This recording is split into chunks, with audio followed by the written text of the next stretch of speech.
Қисса аққуды атпа. Отбасы хрестоматиясы. Ұлық Алла аққуды ерекше әсем етіп жаратады. Пейіштегі Салсабил өзенінде сырбаздана жүзгенде оның сұлулығына барша періште таңдай қағып қарап тұрады екен. Алла жерді жаратқан соң табиғатқа сұлулық дарыту үшін аққуды жерге жібереді. Аққудың әсемдігін көрген асқар таулар балқып, оған еліктеуге тырысады екен. Қарағай қайыңдар оны көргенде мың бұрала билеп, әсем ағаштардың біріне айналыпты. Аққу қай көлде жүзсе, соның жанындағы табиғат әдемі күйге ене беріпті.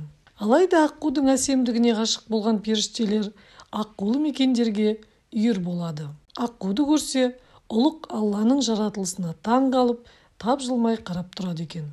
Сол сәтте қара ниет біреу аққуға кесірін тигізсе, барша періште оны қарғайды деседі. Ертеде Ақтангер деген аңшы өмір сүріпті. Ол жастайынан аң аулап күн көреді екен. Бір күні орманда келе жатып, бір көлге тап болады. Көл бетінде жалғыз ұшып жүрген аққуды көреді.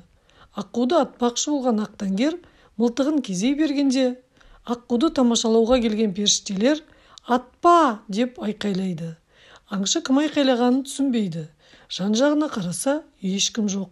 Қағыс естіген болармын деп, тағы оқтала бергенде «Атпа!» деген дауыс шығады.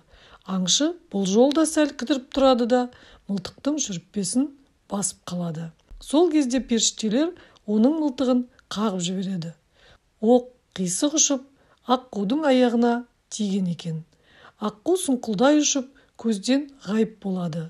Содан бастап аңшының өмірі бақытсыздыққа тап болып, өмірден өкініп өткен екен.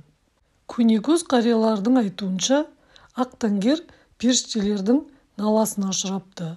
Қазақ арасында аққуды атпа деген тыйым осыдан қалыпты. Құрметті көрермендер, әңгіме көңілдеріңізден шыққан болса, аудиоматын каналының дамуына үлестеріңізді қосып, лайк басып, смайлик қалдырып кетіңіздер.